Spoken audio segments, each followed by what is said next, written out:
Tigrane Yeguevian, merci d'être avec nous. Vous êtes journaliste à Rabizan. Vous publiez Minorité d'Orient aux éditions du Rocher.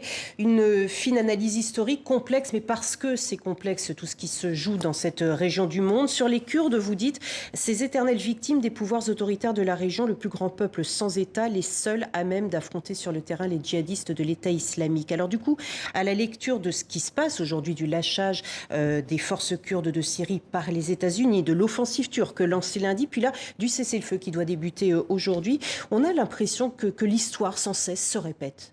Pour le cas des Kurdes, c'est évident qu'ils souffrent, ils pâtissent d'une grave erreur stratégique et aussi d'une faute de sens politique, étant donné que cette alliance était purement circonstancielle avec les États-Unis. Moi, je pense qu'ils ont surestimé leurs forces, que leur projet politique reposait sur des bases très fragiles, et aussi qu'ils ont surestimé cette alliance toute circonstancielle avec les États-Unis, qu'on connaît bien depuis l'épisode du Vietnam, multiplie les lâchages. Ils se sont retirés de l'Afghanistan, ils ont lâché les Égyptiens, peut-être qu'ils lâcheront les Saoudiens.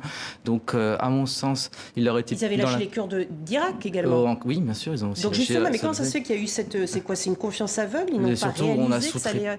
Oui, enfin, on a laissé les Kurdes sous-traiter la sale besogne au sol, et en échange des 11 000 morts kurdes qui sont battus pour la libération de Raqqa, ils penseraient qu'ils seraient un peu plus en position de force. Or, on voit bien que s'ils étaient alliés avec les Russes, qui eux ont une vraie politique constante sur le terrain et soutenaient à l'époque où le régime de Damas est en position de faiblesse une fédéralisation, une solution fédérale, ils n'auraient pas eu ce lâchage. Je pense qu'ils auraient moins souffert qu'ils souffrent aujourd'hui. Alors sur le cessez-le-feu à proprement parler, les forces kurdes s'y montrent favorables. Mais pourquoi est-ce qu'elles se retireraient? C'est dans leur intérêt, sinon, comme l'a dit le chef d'état-major des forces démocratiques, où ils ont le choix entre le génocide ou un compromis. Et il y a 4 grands vainqueurs de cet accord de cessez-le-feu. Le premier, c'est la Turquie. C'est une victoire diplomatique incontestable pour la Turquie, qui est en position de faiblesse, mais qui atteint son objectif, c'est-à-dire se débarrasser de la présence militaire kurde sur sa frontière. Elle ne l'a pas atteint encore, elle a 5 jours pour voir si ça va être atteint. Pendant 5 jours, les Russes vont travailler à l'établissement de zones tampons pour permettre à l'armée syrienne, qui elle aussi enregistre une victoire politique incontestable, de se déployer sur tout un pan de son territoire qui lui échappe depuis 2012. À l'époque, elle avait opéré un repli tactique. Pour les États-Unis, c'est aussi un grand soulagement parce que Donald Trump retire ses soldats sans mort américain, et ça c'est très important dans un contexte de réélection. Un soldat mort américain, c'est rédhibitoire, donc c'est dans son intérêt à lui de se retirer la tête haute. Et enfin, qui va tirer les marrons du feu de cette histoire? C'est la Russie. La Russie qui va instaurer une sorte de Pax Russica avec ses 2 alliés, c'est-à-dire la Turquie et la Syrie. Ce sont des partenaires stratégiques importants de la Russie. Et il est très probable qu'ils vont réactiver les fameux accords d'Adana.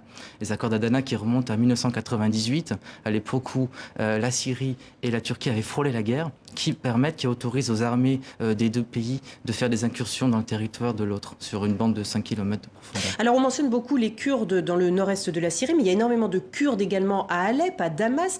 On ne les entend pas. Qu'est-ce qu'ils disent? On n'en parle pas. Et pourquoi est-ce qu'on n'en parle pas? Parce que on a moins de journalistes, à mon sens, dans les zones loyalistes. C'est plus difficile de travailler dans les zones sous le pouvoir de Bachar el-Assad. Mais le spectre des Kurdes syriens est hyper fragmenté. Vous voyez, la région du nord-est, déjà sous contrôle du Rojava, de l'administration kurde, est une région très hétérogène, sur laquelle déjà les Kurdes ne constituent qu'une majorité toute relative et sur des bases encore très fragiles. La population en fait kurde du nord-est syrien n'est pas une population tout à fait autochtone, puisque les 3/4 proviennent de Turquie et d'Irak. Mais ce sont les mêmes Kurdes de ceux qu'on voit à Damas? Oui. Alors moi je pense que le régime syrien va coopter, comme il l'a fait déjà, des partis politiques kurdes alignés sur Damas, parce que c'est dans son intérêt aussi de réaffirmer en fait une solution politique pour les Kurdes. Donc il y aura peut-être des concessions, mais ces concessions-là seront excessivement minimes de la part de Damas. Merci beaucoup Tigrane Yeguevian. Votre livre Minorité d'Orient aux éditions du Rocher qui va sortir la semaine prochaine. Merci beaucoup d'avoir été avec nous.